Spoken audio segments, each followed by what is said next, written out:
hoje nós vamos então dar continuidade, aliás, vamos fechar essa série que iniciou no dia 16 de dezembro. Feliz Natal! Feliz Natal! Essa série, ela chama a atenção e desperta porque ela é uma série que quer tratar de uma realidade. Porque muitas são as pessoas que neste período do ano, em vez de estar feliz, elas ficam tristes. Por diversos motivos, né? Então a pergunta é, Feliz Natal? Você está feliz mesmo hoje? Hoje, você está feliz mesmo? Então a primeira mensagem foi Minha Vida Está um Caos, da crise à esperança. Segunda mensagem, domingo passado, Tenho medo do que pode acontecer, do medo à confiança. E hoje a última mensagem, Não consigo achar uma saída. Não consigo achar uma saída. Da busca à descoberta, certo? Não consigo achar uma saída. Da busca à descoberta. O texto que nós vamos estudar hoje se encontra no Evangelho de Mateus, capítulo 2, verso 1 a 12. Mateus, capítulo 2, verso 1 a 12. Esse texto servirá de base para o estudo que nós teremos nessa manhã. Diz assim a palavra de Deus. Tendo Jesus nascido em Belém da Judéia, em dias do rei Herodes, eis que vieram os magos do Oriente a Jerusalém. E perguntavam, onde está o recém-nascido, rei dos judeus? Porque vimos a sua estrela no Oriente e viemos para adorá-lo. Tendo ouvido isso, alarmou-se o rei Herodes e com ele toda Jerusalém. Então, convocando todos os principais sacerdotes e escribas do povo, indagavam deles, onde o Cristo deveria nascer? Em Belém da Judéia, responderam eles, porque assim está escrito, por intermédio do profeta. E tu, Belém, terra de Judá, não és de modo algum a menor entre os principais de Judá, porque de ti sairá o guia, o caminho, que há de apacentar o meu povo, Israel. Lembrando que a palavra Israel significa povo de Deus, não simplesmente uma ideia de uma nação, uma etnia, mas povo de Deus. Israel literalmente significa aquele que luta com Deus, aquele que é povo de Deus. Com isto, Herodes, tendo chamado secretamente os magos, inquiriu deles com precisão quanto ao tempo em que a estrela aparecera. E enviando-os a Belém, disse-lhes, ide informar-vos cuidadosamente a respeito do menino, e quando o tiverdes encontrado, avisai-me, para eu também ir adorá-lo. Depois de ouvir o rei, partiram, e eis que a estrela que viram no oriente os precedia. Até que chegando, parou sobre onde estava o menino, e vendo eles a estrela, alegraram-se com grande e intenso júbilo. Entrando na casa, viram o menino com Maria, sua mãe. Prostrando-se, o adoraram, e abrindo seus tesouros, entregaram-lhe suas ofertas, ouro, incenso e mirra. Sendo por divina advertência prevenidos em sonho para não voltar à presença de Herodes, regressaram por outro caminho à sua terra. Vamos orar mais uma vez?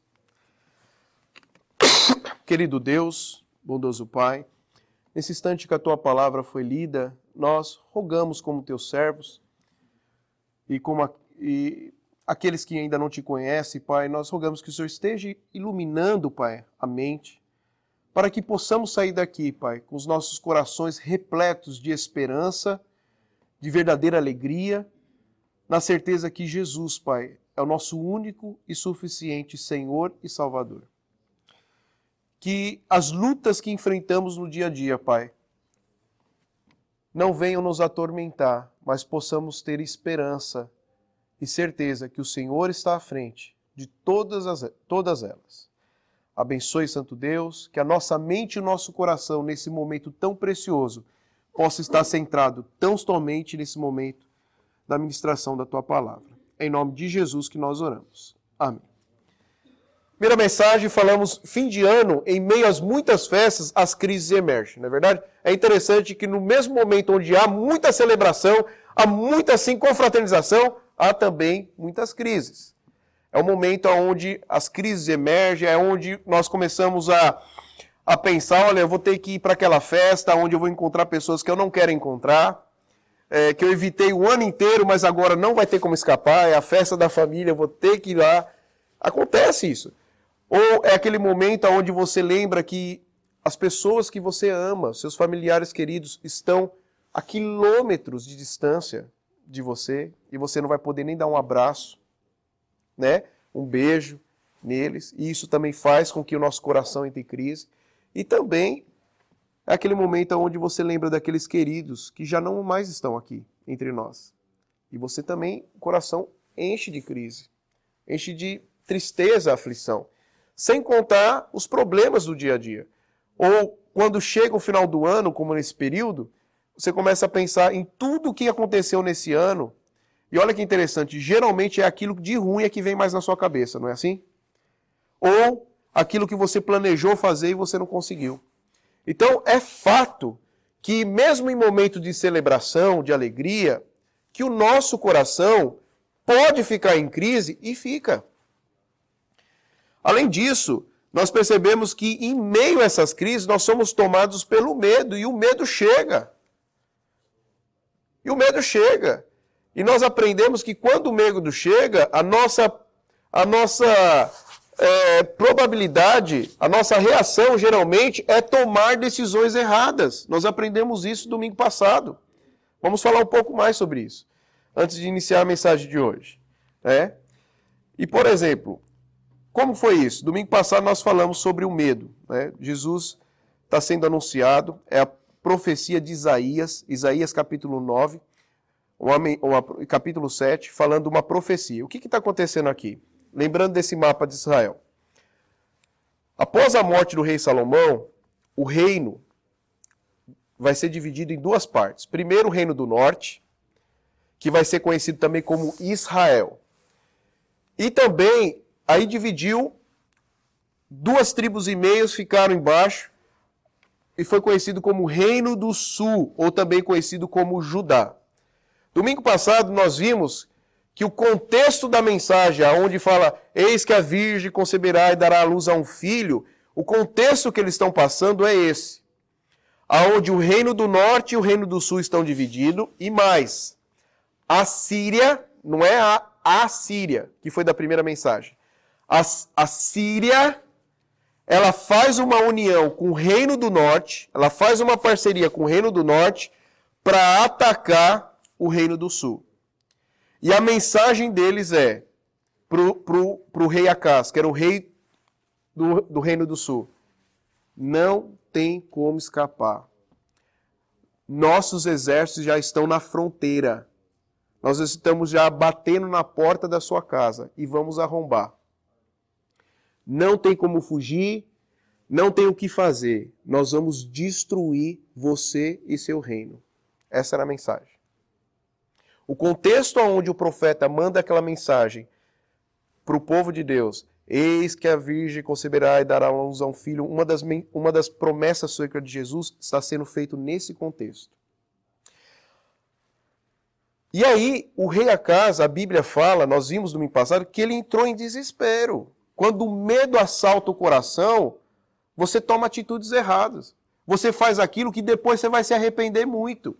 E foi exatamente o que ele fez, ele ficou desesperado. Porque o exército da Síria era um dos exércitos poderosíssimos que tinha naquela época. Só não era mais poderoso que o exército da Assíria, que estava acima dela. E agora, junto com o reino do norte, que também era um reino forte, ficou com a maioria das tribos, estão na porta da casa falando, nós vamos destruir vocês. E o coração de Acaz entra em crise. Entra em crise. Mas aí o que acontece? Nós contextualizamos essa mensagem para os dias de hoje. Chega lá no escritório de Acaz o profeta Isaías. E a mensagem que ele dá para Acaz é simples. É simples, direta e objetiva. Acaz, Deus está falando assim para você. Não temas. Não vai acontecer nada. Eu garanto. Não, mas o exército, eles estão já aqui, estão batendo na porta. acalma-te, sossega, não vai acontecer nada. E aí, o que acontece nessa? Deixa eu só mostrar o outro mapa. Isso aqui está a Síria, que se uniu com Israel para atacar Jerusalém, para atacar Judá. Mas aí tem a Assíria, que está aqui em cima, que o rei Acaz havia mandado uma mensagem para a Síria falando, por favor, nos livre, Síria e Reino do Norte estão vindo para nos destruir, eu faço aliança com você, me ajude, porque na cabeça de Acaz, o único reino que poderia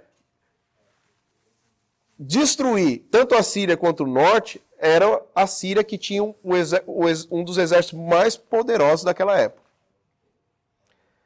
E aí, vamos lá, voltando lá para o escritório de Acaz. Ele está lá, coração desesperado, o povo falando, oh, eles já estão aqui entrando. Isaías chega e acalma, sossega, Deus está deixando claro, não vai acontecer nada. E agora? Confio nos meus olhos, que estou vendo o inimigo chegando, ou confio na palavra de Deus? Para piorar a situação, contextualizando, toco o celular do rei Acaz. Quem é? É o rei da Síria.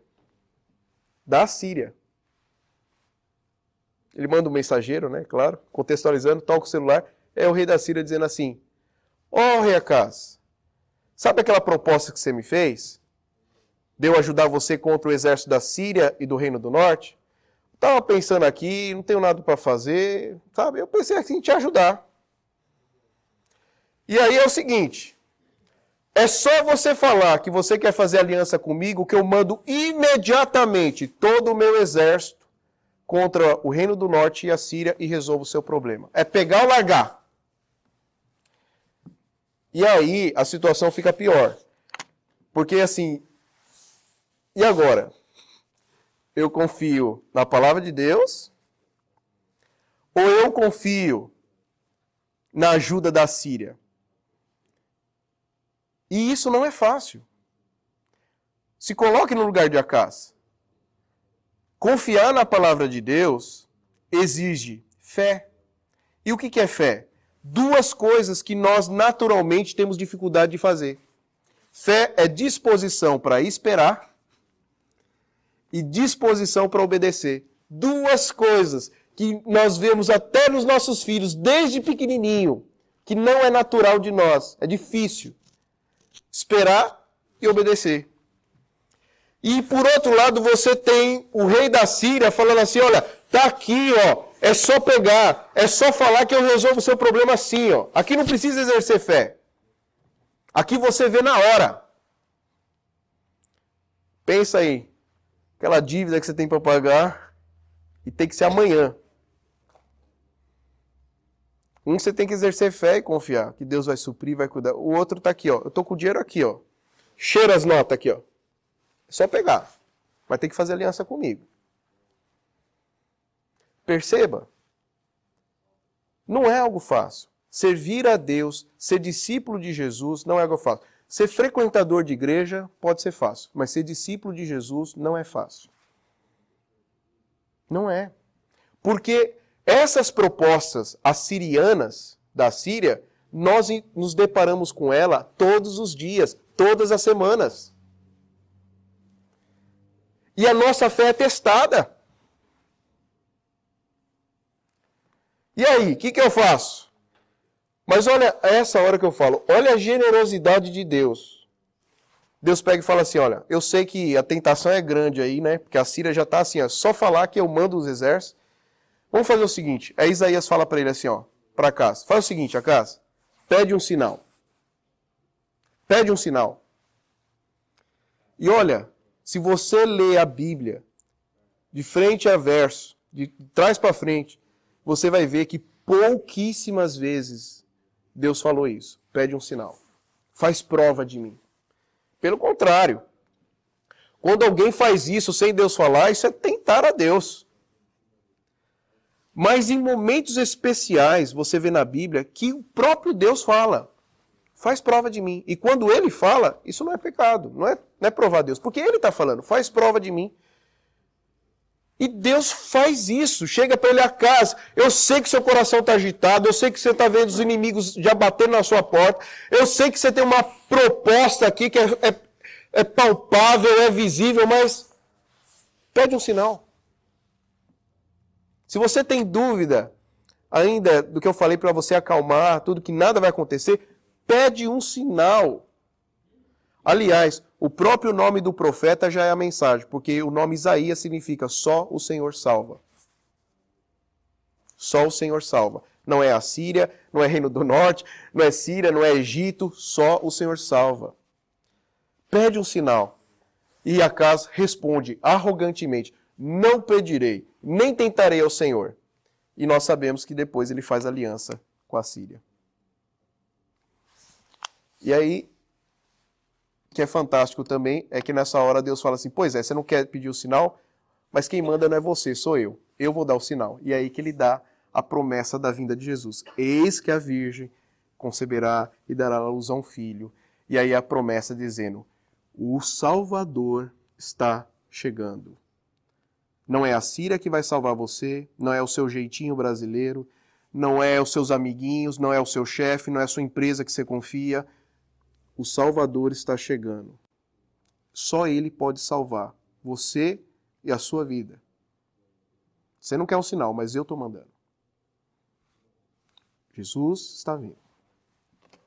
E aí, vamos lá. Então, o que a gente percebe? Acaz, ele teve um dilema. Confiar na palavra de Deus ou fazer aliança com a Síria. E aí, lá em 2 Reis, capítulo 16, 7, a gente vê assim, Acaz enviou mensageiros a Tiglat-Pileser, que era o rei da Síria, dizendo, eu sou teu servo e teu filho. Veja bem, olha como a religiosidade vazia torna você um hipócrita. Não tentarei o Senhor. Não. Hipócrita. Porque no coração dele ele já estava fazendo aliança com a Síria. E às vezes a gente vê isso dentro da igreja. Você fala assim, irmão, tenha fé em Deus que a mim... Você precisa de algum apoio, porque a igreja é a comunidade da fé. Nós temos que apoiar você. Não. Eu vou, assim, andar com Deus, sim. Tudo aí, o cara some da comunidade. Por quê? Porque ele fez aliança com a Síria, esperando que ela vai resolver. E ela pode até resolver a princípio, mas a pergunta é, e o quanto ela te afastou de Deus nesse período? E está lá, não tentarei o Senhor. E está olhando para um homem, rei de uma nação pagã, e falando, sou teu servo e teu filho. Palavras que ele deveria usar só para Deus, ele usa para o rei da Síria.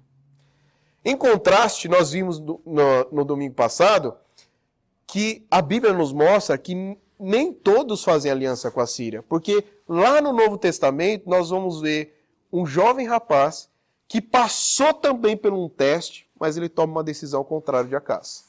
Nós vemos ali José, aonde ele se encontra numa situação muito difícil, principalmente naquela época, porque a sua noiva estava grávida. Hoje a pessoa dá risada, né? Coisa mais normal do mundo. Mas pensa naquela época, no período palestino antigo, uma mulher está grávida, sem ter casado. E ele também ia sofrer consequências. E ele teve que confiar, olha, é obra do Espírito Santo. Maria não fez nada de errado, é propósito de Deus. E ele teve que confiar. Ele ficou entre a palavra de Deus ou fugir e abandonar Maria. E olha o que a Bíblia fala. Despertando José do sono, fez como lhe ordenara o anjo do Senhor e recebeu sua mulher. Confiou. Confiou na palavra. E não só confiou, como foi usadíssimo por Deus, como pai do nosso Senhor e Salvador, protegendo ele, indo para as outras cidades, livrando das perseguições, cumprindo todas as promessas do Antigo Testamento sobre Jesus. Hoje, uma vez que nós vimos o que o medo faz a gente fazer aliança com a Síria e não confiar na palavra de Deus, hoje nós vamos falar que em meio às crises e o medo, buscamos algo que possa nos socorrer. E nós vamos ver que a nossa busca tem que vir uma descoberta E essa descoberta não está longe de Jesus. Pelo contrário, está nele. Então vamos lá. A constatação da busca. Assim como nós fizemos nas 3 primeiras mensagens, primeiro você tem que ter convicção que você está em crise, ou que você tem medo. Porque se você não entender aonde você se encontra e que estado você está, você nunca vai querer buscar uma solução.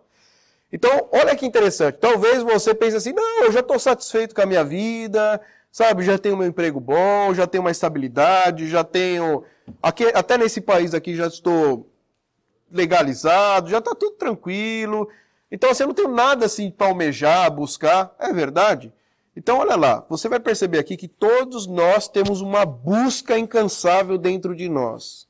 Algo que nós buscamos para nos satisfazer. Então, vamos lá. Constatação da busca. Como eu posso perceber que eu sou uma pessoa que estou buscando algo? Sempre eu estou buscando algo. Eu posso receber uma coisa, mas aquilo não vai me satisfazer, eu vou correr atrás de outra. Simples. A busca é percebida pelas perguntas. Você já parou para perceber que toda vez que você está em crise e medo, milhões de perguntas surgem na sua mente? Por que eu estou nessa situação? Por que eu não consigo sair disso? O que eu poderia ter feito para evitar? Olha, eu acho que o que mais nos pressiona, nos esmaga no meio da crise e das lutas são as próprias perguntas que chegam na nossa mente e no nosso coração. O que eu fiz de errado? Por que Deus não me ajuda? Ou por que só acontece isso comigo? As perguntas mostram muitas vezes como está o estado do nosso coração. E olha lá que interessante, Mateus capítulo 2, verso 1 a 2 diz: tendo Jesus nascido em Belém da Judéia, em dias do rei Herodes, eis que vieram os magos do Oriente a Jerusalém e perguntavam: onde está o recém-nascido, rei dos judeus? Porque vimos a sua estrela no Oriente e viemos para adorá-lo. Esses homens estão à busca do recém-nascido. E eles perguntam: aonde está?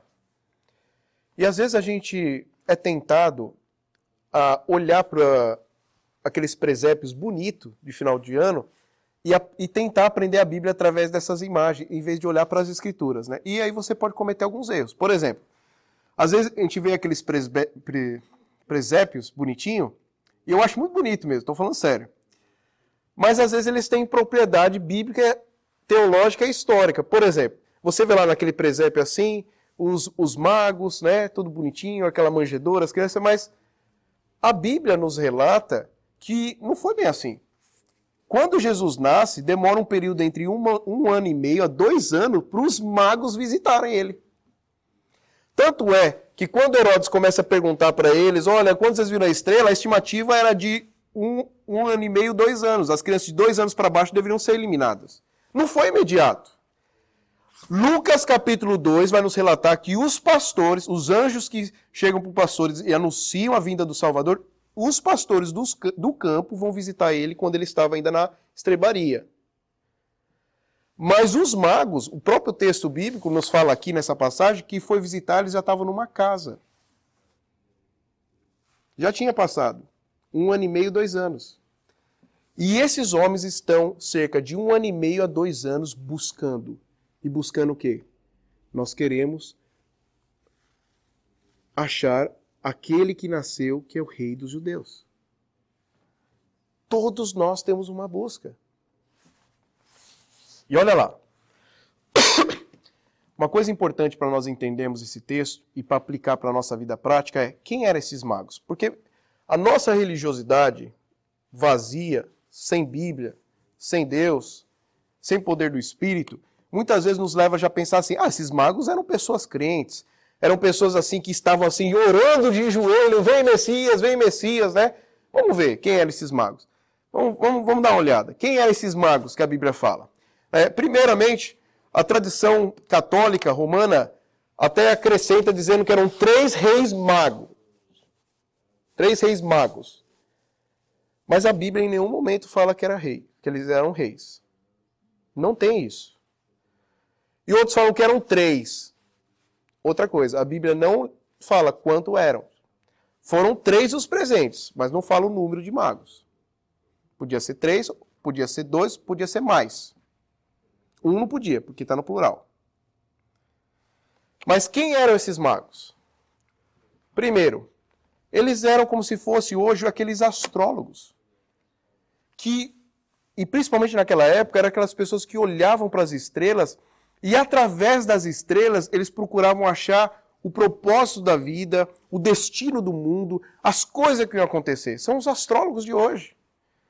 Né? E por incrível que pareça, nós temos, inclusive na comunidade cristã, pessoas que seguem horóscopos. Né? E é isso daí mesmo, é o que o planeta está fazendo, a lua está diferente, os sinais. Eles eram os astrólogos. Mas quem mais? Eles também não eram só astrólogos, ficavam com a cabeça só vendo as estrelas. Eles eram sábios. Aqueles que estavam também com a sua cabeça nos livros.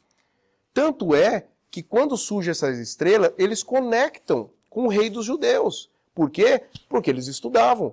Eles estudavam os povos, as civilizações. Provavelmente eles já tinham estudado os textos ou a palavra de Deus já transmitida oralmente.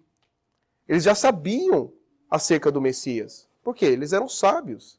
Eles eram os estudiosos da época. Pode dizer, os filósofos de hoje, talvez. Mais ainda, eles eram os místicos. Aqueles que também não tinham só a ciência do estudo, mas também aquelas ciências ocultas. Vamos colocar numa palavra mais contextualizada hoje? Talvez seriam os chamados bruxos. Pai de santos. Vocês estão acompanhando e vendo aqui o nível de pessoas que estão indo visitar Jesus? Nasce Jesus. Um dos povos que querem visitar Jesus são os pais de santos. Os religiosos não estão. Mas os pastores, que também não tinham boa fama, como infelizmente hoje também não tem agora também, mas naquela época também não tinham, porque os pastores do campo, eles eram conhecidos como pessoas corruptas, ladrões, porque roubavam a ovelha uma dos outros, por isso tinha que marcar as ovelhas. Quando Jesus nasce, é esse tipo de gente que vai vê-lo. E eu vou explicar por que eu estou falando isso. Eles eram sacerdotes reais, eles não eram reis, mas eles serviam os reis, eles estavam ali com os reis, eles estavam caminhando com os reis, serviam os reis, davam conselhos para os reis, né? Mas olha o ponto aqui, não tinha qualquer vínculo com a religiosidade monoteísta dos judeus, não eram pessoas hoje que poderíamos dizer crentes, que já estavam esperando, não eram religiosos, eram pessoas do mundo, pessoas que hoje, até mesmo nós, muitas vezes teremos dificuldade de querer se relacionar. Um pai de santo, um bruxo, com um filósofo ateu que não quer saber de nada. Mas olha que interessante, Jesus vem ao mundo e ele faz questão de atrair para ele pessoas que nós muitas vezes, como igreja, desprezamos. Já parou para pensar nisso? E os religiosos, nós vamos ver depois, por toda a história de Jesus, que em vez de servirem a Jesus, em vez de reconhecer a Jesus, negaram a Jesus. Ele veio para os seus e os seus não o receberam. Agora deixa eu fazer uma aplicação prática para essa comunidade aqui. Nós estamos iniciando uma plantação de igreja, temos lançado o fundamento já por 2 anos. Agora está na hora de a gente avançar, grupo base. Mas a minha pergunta é, quem vocês estão pensando que vão se chegar aqui nessa comunidade? Os religiosos? Os que já têm boa fama? Aqueles que você olha assim e já fala assim, olha, ele já tem tudo de Jesus, só falta frequentar aqui. Quando eu olho para as Escrituras, eu vejo que os religiosos são as pessoas mais difíceis para se render a Jesus. Eles vêm para a igreja. Mas uma coisa é vir para a igreja, outra coisa é se render, se entregar para Jesus. Eles podem passar uma vida inteira dentro da igreja, até exercendo cargos e funções, mas não se renderam. E quando eu olho para a Bíblia, eu vejo, foram exatamente esses, bruxos, astrólogos, publicanos, prostitutas, pecadores que se renderam. Quem você acha que vai chegar aqui na igreja? Você acha que vai chegar gente educada, só de boa família? Olha as pessoas que Jesus está atraindo para ele. E eu creio que essa é uma mensagem para a igreja pensando assim, olha, gente, não se esqueça, eu vim para os doentes. Mas a tendência da igreja é pegar os sãos. E os sãos só enrolam, porque são religiosos. Por que essas pessoas não se rendem a Jesus? Porque a vida deles já é boa demais, a família dele é boa, o emprego dele é bom, ele paga os impostos, ele se sente uma pessoa justa, melhor do que as outras. Então, Jesus para eles nunca é algo assim tão precioso. É algo mais. Mas para pessoas como esses, bruxos, pessoas de má fama, pecadores, que reconhecem que são nada, lixo da sociedade, Jesus é preciosíssimo. Muito mais que para os religiosos. Então, nós como igreja, nós temos que parar e pensar quem nós estamos evangelizando. Às vezes a gente fica com luta, esse eu quero, esse eu não quero, deixa eu ver se eu acho alguém do meu padrão, ou se alguém assim, do meu jeito. Gente, eu tenho para mim que essa igreja vai ser estabelecida com os doentes. Com essas pessoas que o mundo olha, inclusive as igrejas, e despreza, mas que Jesus não despreza. E nós, como igreja e comunidade, temos que estar abertos para isso. Eu me lembro até hoje, quando o pastor Spencer ainda não falava português, chegou na nossa comunidade, falou, Diogo, eu tenho um coração muito missionário, eu e minha esposa, eu quero trabalhar aqui. Eu quero, sabe, ter experiência com vocês. A minha pergunta para ele foi assim, você está disposto a entrar na lama? Porque você está muito bonitinho. Roupa está muito... E no domingo a gente tem que vir bonitinho, né? Não a esposa da bronca também e tal. E só um detalhe aqui, homens, se vistam bem, sigam as esposas. Hoje eu segui ela e tal, e tenho seguido, porque se você está vestido mal, não é você que recebe a crítica. Depois que eu fui aprender isso, é ela. Então deixa ela decidir, tá certo? Às vezes, enquanto você fala, não, hoje eu vou com esse, mas deixa ela. Então ele estava muito bonitinho, ele estava muito legalzinho. Aí eu falei assim, joia, mas você está disposto a descer na lama? Nós temos cerca de 30 mil brasileiros aqui, fora as pessoas que falam português de outras nações. E a maioria estão em situações precárias, moral, espiritual, tudo. Você está disposto a descer na lama comigo? Nossa igreja não é igreja. Venham! Nós somos uma igreja cross-cultural, nós vamos cruzar as fronteiras, nós vamos lá, no buraco, na lama, resgatar. Você está disposto? E esse homem falou, tô. E está aí.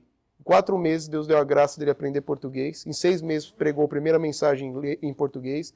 E está aí um dos meus maiores companheiros de batalha, sem contar, né? Minha esposa, que está comigo desde o início do ministério, a Carmen. Está aí.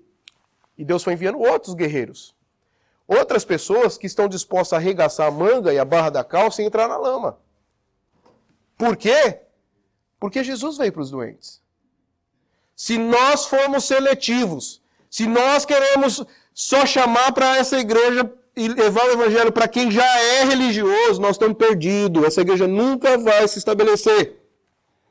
Ela vai ter religioso entrando e saindo, como nós já tivemos experiência. Mas discípulos de Jesus, poucos. Vamos lá. Segundo ponto ainda da constatação da busca. A busca está em toda a humanidade. Essa busca por Jesus, por Deus, está em toda a humanidade. Olha lá, Mateus capítulo 2, verso 12. O que eles estavam buscando? Eles estavam buscando o Salvador, eles estavam buscando o próprio Deus. E olha que interessante, todos nós temos essa busca em nosso coração. Você sabe por quê? A resposta está aqui. Lá em Eclesiastes capítulo 3, verso 11. Tudo fez Deus formoso no seu devido tempo. Também pôs a eternidade no coração do homem, sem que este possa descobrir as obras que Deus fez desde o princípio até o fim. O que Deus fez? Quando Deus nos criou, Ele nos criou à imagem e semelhança dele. Nós somos criação especial de Deus. O homem e a mulher. E Ele colocou a eternidade em nosso coração. O que significa isso? Ele nos criou para nós podermos relacionar com Ele eternamente. Só que o que aconteceu? O pecado ele veio e quebrou esse relacionamento. Mas ele não aniquilou. Ele não dissolveu. O pecado ele corrompeu, mas ainda essa imagem, nós carregamos ela. E é por isso que o homem ele sempre está em busca de algo mais. Só que depois da queda ele não sabe que é só Deus que pode satisfazer o coração dele. Por isso que ele busca no emprego, ele busca no dinheiro, ele busca em várias outras coisas e nada satisfaz o coração dele. Aliás, vocês já perceberam que esses famosos bilionários geralmente são os propensos a suicídios? E muitas vezes por quê? Porque eu acredito que eles já chegaram no estágio que eles já conseguiram tudo que na cabeça deles poderia trazer satisfação e não trouxe. Aí o último estágio é morte. E a Bíblia está falando, só tem uma coisa que vai sossegar a sua busca. Jesus. Só Ele, só o próprio Deus pode satisfazer o anseio, essa busca que você tem a cada dia que você levanta e fala assim, eu quero algo melhor, eu quero algo melhor. É Jesus. Vamos lá.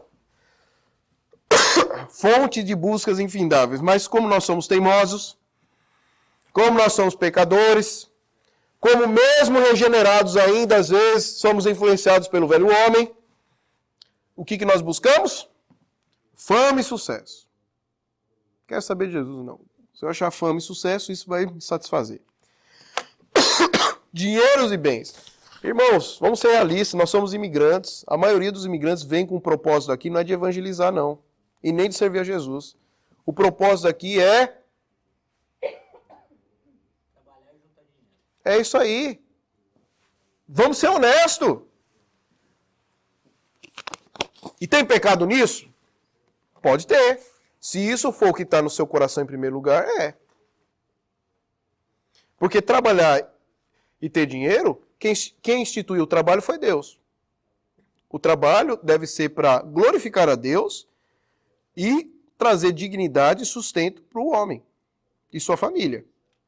Mas quando você coloca ele numa ordem inversa, em vez de colocar Deus em primeiro lugar, você coloca ele, aí torna. Por que a gente corre atrás desesperadamente de dinheiro e bens? Porque no fundo, nós cremos que isso vai trazer verdadeira felicidade.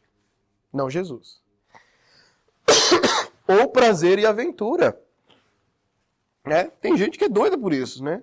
Tô nem aí. Não quero saber de dinheiro, eu quero curtir a vida. É o mundo hedonista.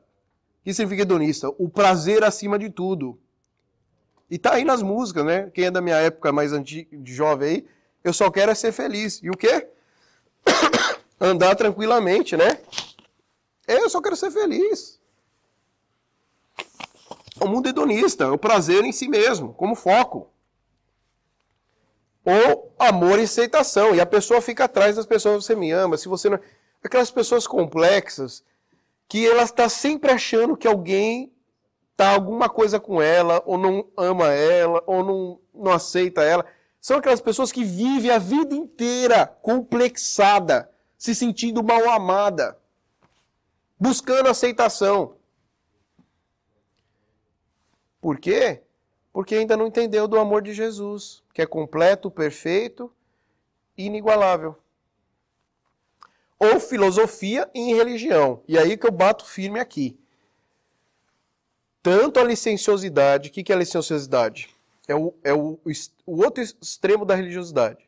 Não quero saber mais de igreja, não quero saber de oração, eu sou de Jesus, mas busco ele quando quer. Licenciosidade. Os saduceus eram assim. E o outro extremo é a religiosidade.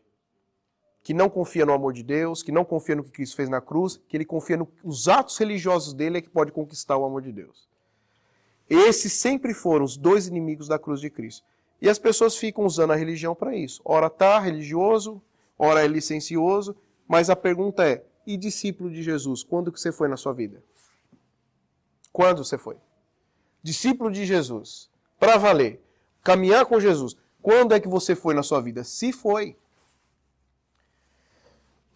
E aí, nessa tentativa louca, desesperada, de acharmos algo para satisfazer o nosso coração, essa busca de algo que pode satisfazer o coração, a gente se esquece que é só Deus que pode. Mas vamos lá. Olha que interessante. Parafraseando Eclesiastes, o texto que nós lemos, onde fala que só Deus pode satisfazer o nosso coração, porque só Ele colocou a eternidade no nosso coração, Um teólogo francês chamado Blaise Pascal, olha o que ele diz. Somente Deus tem o tamanho exato do vazio que existe dentro de nós. Você sabe por que você trabalha, compra, investe, e faz isso, e faz aquilo, e passeia, e agora é isso e aquilo. E na hora que acaba todo aquele momento lá, você fica vazio? Está aqui a resposta. Porque só Deus pode preencher todo o vazio que está dentro de você. Só Ele. É o que a Bíblia fala. Só que a gente não confia. Então vamos lá. Da constatação, da busca pelo Natal. A constatação foi um período mais longo. A busca e a última parte vai ser mais conclusiva. Vamos lá. Busca pelo Natal. Primeiro, você percebe que essa busca pelo Natal, ela é uma busca que nos leva a negar-se a si mesmo. Porque para e pensa, olha o que esses homens fazem. Eles são loucos da cabeça. Porque esses magos, eles chegam para o rei Herodes e falam assim, ó, nós viemos aqui em busca do rei dos judeus. Rapaz, o rei aqui sou eu. Esses caras vêm aqui falando que está em busca de outro rei? Estou pensando que o presente é para mim, tudo. Eles estão agora... Tem outro rei aqui que está minando... Não, tanto é que ele fica com medo que ele fala, vai atrás, eu quero saber, vou adorá-lo. Não, vai para matar. Rapaz, você já parou para pensar nisso? E moças, né? Já que eu falei rapaz aqui, moça. Você já parou para pensar que ser discípulo de Jesus é um risco? Que tem um preço a pagar? Não é o preço que Jesus pagou para a nossa salvação. Isso nós nem teremos condições. Mas que seguir a Jesus ainda é um preço a pagar. É um tomar da cruz. É um negar-se a si mesmo. E talvez seja por isso que muitos religiosos, mesmo frequentando a igreja, não conseguem ser discípulos de Jesus, porque o preço para pagar, para ser discípulo de Jesus, para esses é muito elevado. Esse cara aqui, ele corre riscos. Esses homens aqui, eles só correm risco. Eles chegam para um rei e falam assim, ó, tô sabendo que tem um outro rei aí, que esse daqui que a gente quer se prostrar. Eu falo para você, vamos aplicar para a vida prática. Quantas propostas de emprego, ou de negócio, ou de amizade, relacionamento você perdeu por dizer que o seu rei, o seu chefe, o seu senhor é Jesus? Fala sério.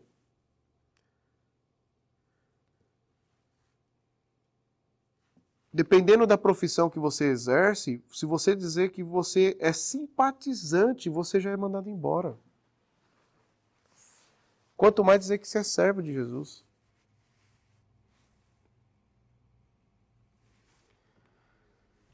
Essa busca nos leva a negar-se. Talvez seja por isso que muitos falam, mas não querem de fato seguir, porque tem o negar-se. E negar-se a si mesmo não é fácil. É morrer para si. E nós não queremos morrer. E olha lá o desafio. Sendo por divina advertência prevenidos em sonho, para não voltar à presença de Herodes. Agora não tem como. Está servindo Jesus? Agora, meu irmão, paga o preço. Como a Bíblia mesmo e o próprio Senhor diz, nós vamos ser odiados pelo mundo, nós vamos ser mal compreendidos pelos religiosos e perseguidos por eles. É esse o caminho. Os discípulos de Jesus passaram por tudo isso. E é por isso que eu costumo dizer para aqueles que estão iniciando a carreira cristã, e graças a Deus, né, Deus tem enviado não crentes que têm conhecido o Evangelho, têm sido batizados, eu tenho falado para eles, ó, se prepara. Não tem algo melhor do que seguir a Jesus. Mas ser discípulo não é fácil. Jesus disse que o mundo vai nos odiar. Eu sei que a Bíblia também fala que depender de nós tem paz com todos os homens, mas tem coisas que não dependem de nós. Por sermos de Jesus, vamos ser perseguidos. E nós temos que estar dispostos e preparados para isso. Segundo, nessa busca pelo Natal ainda, essa busca nos leva à adoração. Você percebe que essa busca tinha um propósito. Eles não queriam só chegar para Jesus lá para chegar e cantar, né? Ah, te amo, te adoro, abraça-me, né? Porque hoje a adoração só está ligado a isso. Eu lembro que chegou uma pessoa, quando a gente começou a plantação de igreja lá no Japão, chegou uma senhora assim e falou, olha, eu gosto muito dessa igreja, as mensagens. E lá naquela época nós tínhamos uns 5 cânticos, como nós temos no momento do culto, né? Estudo a gente tem uns 3. E ela falou, gosto muito, mas olha, eu acho que aqui tinha que ter mais cânticos, viu, pastor? Eu falei, quantos a irmã sugere? Ela falou assim, uns 12 pelo menos, né? Eu pensei, se eu cantar 12, é que o povo, ó, começamos 11h30. Eu estou fazendo de tudo para acabar entre 1h10, ou seja, 1h30, 1h40, e tem gente que já reclama. Você imagina se nós cantarmos 12 cânticos, já dá isso. Ou mais. Porque a adoração fica pouca, né? Por quê? Ela pensa assim. Porque ela entende, e ela foi ensinada, e ela aprendeu que a adoração é só cantar. E olha, cantar é muito importante. Nós oramos a Deus para que Deus envie mais pessoas para esse grupo, né? Tem uma bateria aí, o Júnior hoje não pôde vir, né? Mas tem uns meninos aí, as pessoas que têm dons, que a gente está sabendo aí, para Deus tocar, para estar com a gente. A gente quer fazer uma coisa bonita para Deus, né?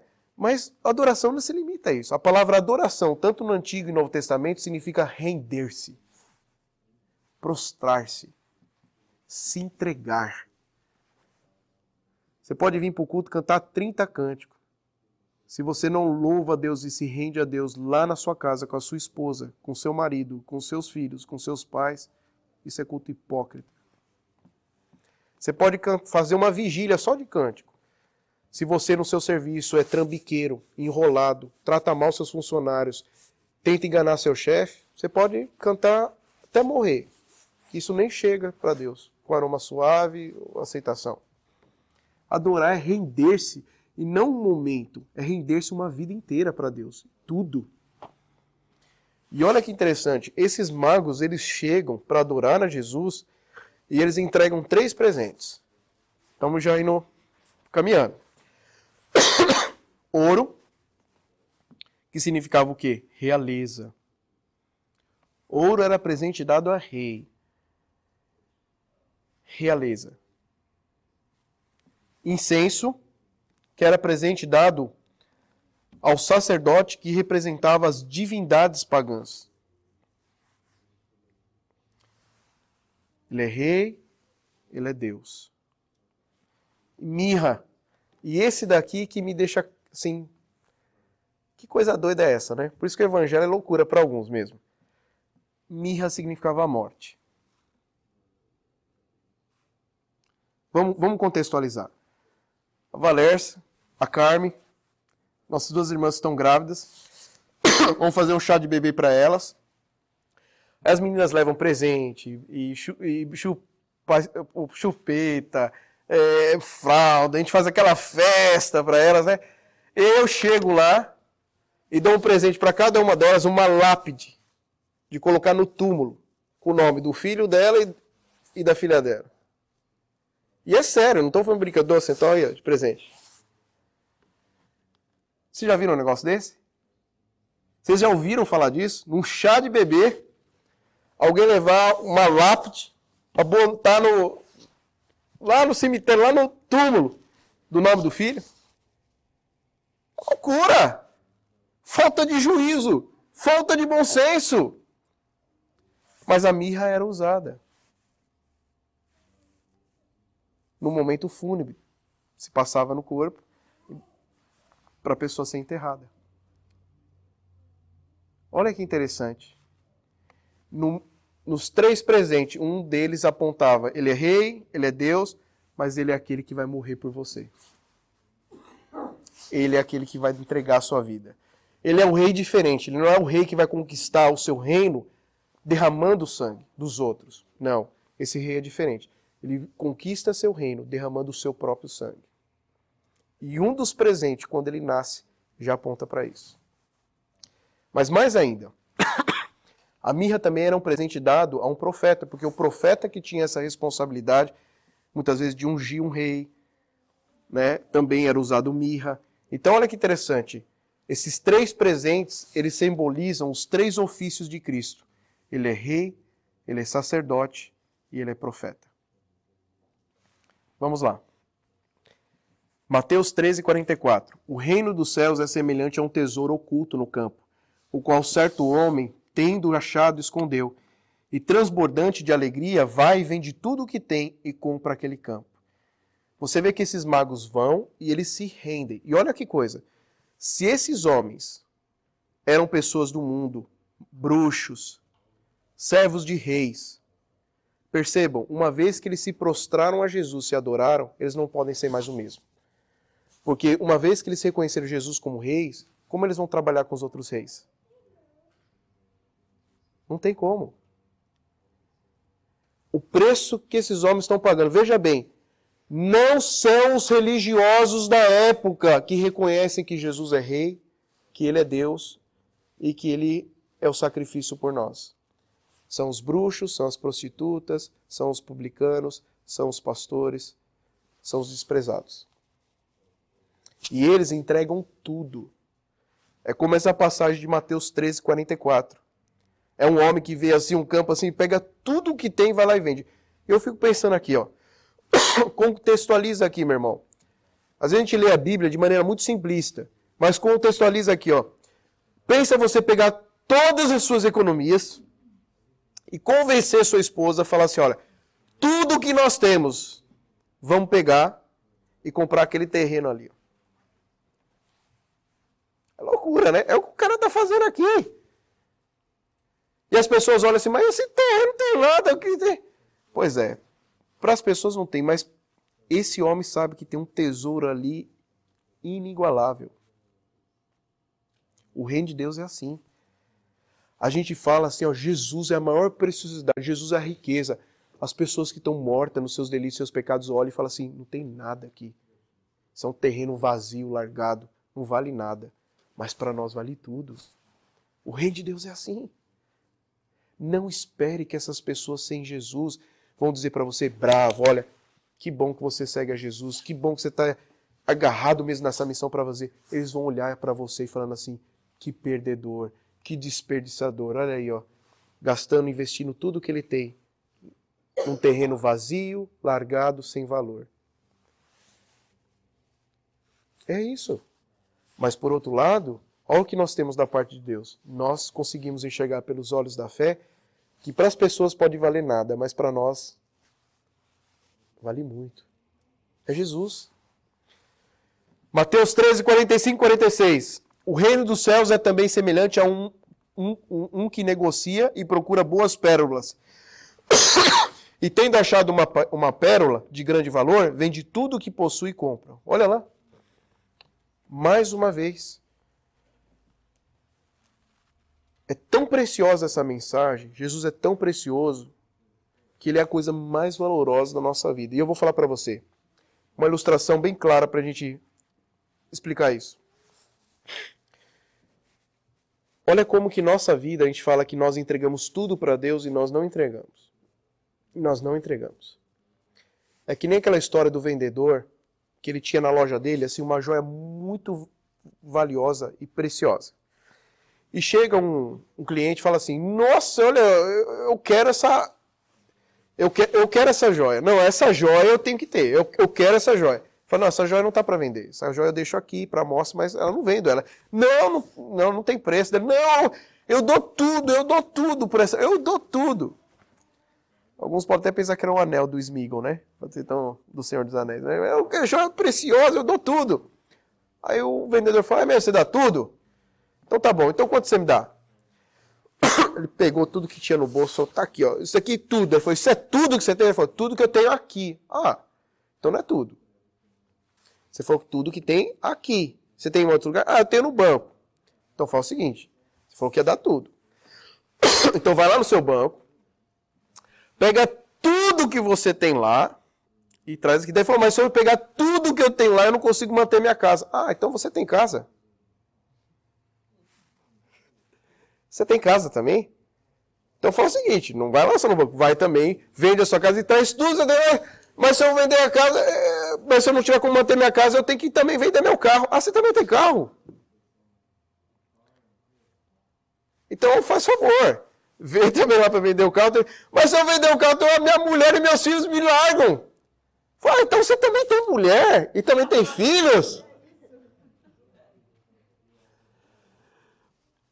Eu sei que essa ilustração ela é cômica, mas ela nos leva a pensar assim, olha como muitas vezes o nosso tudo não é tudo. É o resto. Só que a gente fala que é tudo. E ninguém está falando, e nem a Bíblia fala, para você vender tudo isso, a sua família, tudo, e trazer para a igreja, porque isso é distorção da Bíblia. Eu sei que muitos usam disso para fazer. Mas no sentido que nós temos que entender é que tudo mesmo deveria ser de Deus. A minha família é para Deus.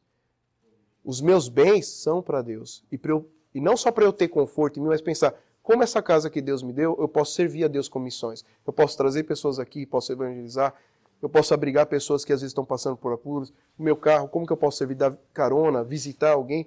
Tudo mesmo deveria ser para Deus, mas veja como nós somos. Nós somos muitas vezes como esse cliente. Eu dou tudo. Só que Deus não é esse vendedor. Ele já sabe na hora. Não é tudo. Há áreas da sua vida que ainda não estão rendidas a Jesus. Que ainda é só seu, mas não é dele. E a pergunta é, como você tem seguido a Jesus? Não precisa vender sua casa não e dar de oferta para a igreja. Estou deixando isso muito claro. Mas como que a sua casa tem servido a Jesus? Porque se tudo é dele, e você fala isso como cristão, então é dele ou não é? No reino de Deus é assim. Jesus é a coisa mais preciosa que eu tenho. Tudo que eu tenho, eu sirvo a Ele. Último ponto, não é mais argumentação, é a mensagem do Natal. É só esse slide e acaba. Quando a gente olha para essas 3 séries de mensagem, a gente aprende uma coisa. Se tem algo que eu posso dizer assim, ó, isso é meu, isso eu tenho, e ninguém pode me tirar, nem o tempo, nem a justiça, nem o ladrão, é isso. É o Evangelho. É o Evangelho. E o que é o Evangelho? O Evangelho é Jesus, porque a boa nova é que nós temos um Salvador. Não é nem a salvação em primeiro lugar, mas é que nós temos um Salvador. É por nós termos um Salvador que nós temos a salvação. E quando eu olho para esse Salvador, eu vejo primeiro a má notícia. Qual que é a má notícia? Todos pecaram e carecem da glória de Deus. Eu estou mostrando aqui para vocês exemplo de Acás, exemplo de pessoas que tomaram decisões erradas, de pecadores. E eu estou dizendo isso para vocês não para dizer que nós somos uma classe elevada e que nós não passamos por isso. Nós somos esse tipo de pessoas. A cada dia nós precisamos de Jesus, porque a tendência do nosso coração não é servi-lo. Todos pecaram. Todos carecem da glória de Deus. E se você se sente religioso, e você acha, no fundo, Deus me ama porque eu faço coisa boa, tudo, eu quero dizer para você que você está ainda longe do Evangelho, mas muito longe. Do Evangelho bíblico você está muito longe. Porque as pessoas que mais estiveram próximo de Jesus, mais tiveram convicção que eram pecadores e precisavam dele desesperadamente. Apóstolo Paulo, 1 Timóteo, capítulo 1, verso 15. Fiel é a palavra e digna de toda aceitação. Jesus Cristo veio ao mundo para morrer por pecadores, o qual eu sou o principal. Mas louvado seja Deus que tem a boa notícia. E qual que é a boa notícia? Que apesar de eu ser essa pessoa complicada mesmo, que vive em crise, que não decide-se por Deus, que tem áreas da vida que ainda quer só para mim, Deus enviou um Salvador, que consegue fazer o que eu não consigo. E por que eu posso acreditar nele? E por que eu posso confiar nele? Por quê? Porque a cruz é a garantia que ele não vai pagar, não vai salvar. Ele já pagou. A cruz é a garantia e está pago. Pede um sinal. Lá para trás, né? Para nós o sinal é a cruz. Já está pago. Para pensar e refletir. O que de fato tem sido o objeto da sua busca no dia a dia? O que é que você está buscando? Que está te deixando inquieto? O que é? Você acorda de manhã e já aquilo mexe com você. É Jesus? ou são as coisas dessa vida? O que é? Segundo, você entende que só Jesus pode satisfazer a sua busca por um propósito de vida? Só Jesus pode saciar essa sede de busca que você tem? Último versículo. Vamos ler todos juntos para encerrar? Então disse Jesus a seus discípulos: se alguém quer vir após mim, a si mesmo se negue, tome a sua cruz e siga-me. Porquanto quem quiser salvar a sua vida, perdê-la-á. E quem perder a vida por minha causa, achá-la-á. Vamos orar.